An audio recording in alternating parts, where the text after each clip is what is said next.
Hi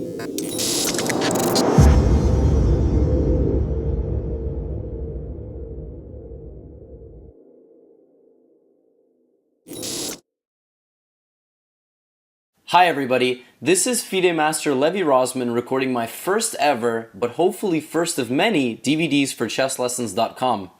In this DVD, I'm going to be taking a comprehensive look at the opening that goes after 1b3, Larsson's opening. I've played this opening both in tournaments over the board and online, and I've gotten a lot of very interesting dynamic wins over everybody from the 2200 to the top Grandmaster level. And in this DVD, I want to share my secrets with you. So in this introductory video, I want to take you through a little bit of the roadmap that we're going to be looking at in this DVD, talk a little bit about the structures that you can expect in 1b3, and just kind of give you a general understanding of the ins and outs of the opening. So let's get started. 1b3 is not really a move that takes the center right away. Obviously, white wants to put a bishop behind the b3 pawn on b2 and fianchetto and pressure the center from far away.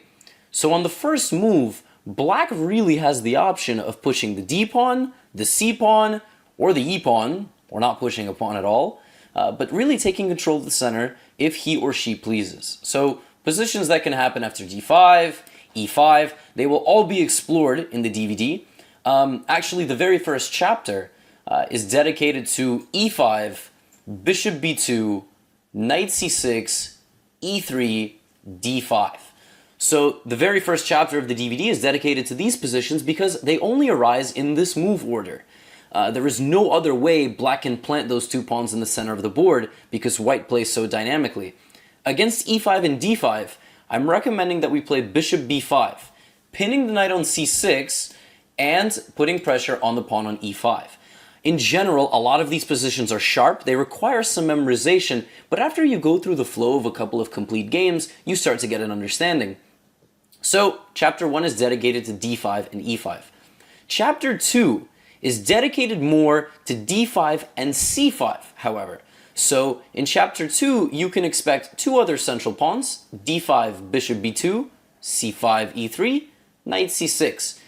Another position that really only arises out of these three particular moves, and there's no move order nuances you have to be wary of. And again, I'm recommending bishop b5. In this case, there is nothing on e5 that we attack, but we're going to try to take advantage of the e5 square. So moves like f4, knight f3, knight coming to e5, d3, knight d2, and so on. White plays solid chess a lot of the time in these positions, giving up the bishop pair, but really taking advantage of the long diagonal of the b2 bishop. Later in the DVD, I start focusing specifically on the d5 pawn push, before I move on to the e5 pawn push. Against d5, we don't really play anything too crazy. For example, knight f6, e3, and now we wait. We wait to see what black is going to do. Black can play the moves g6 here. Black can play the move bishop f5, playing a reverse London. I show you how to challenge that. Black can also move the bishop to g4. And black also doesn't have to play knight f6 at all. Black in this position can play bishop g4, stopping us from playing e3. I guess I should draw that in a different color, because that move is impossible. And in this position, I'm recommending we play f3. And positions are going to get sharp, and positions are going to get crazy. And after d5, we take a look at e5. We take a look at the topical variation, knight c6, e3, knight f6, bishop b5, bishop d6, where I analyze knight a3, knight a5, and recommend bishop e2 in this position. And also, instead of bishop e2, I'm recommending a quirky novelty, knight to h3, something that has never been tested in the database, but where I provide you some computer analysis as well as games of my own in rapid chess. And I hope that some of these games will allow you to surprise some of your opponents. So that's really the roadmap of the DVD.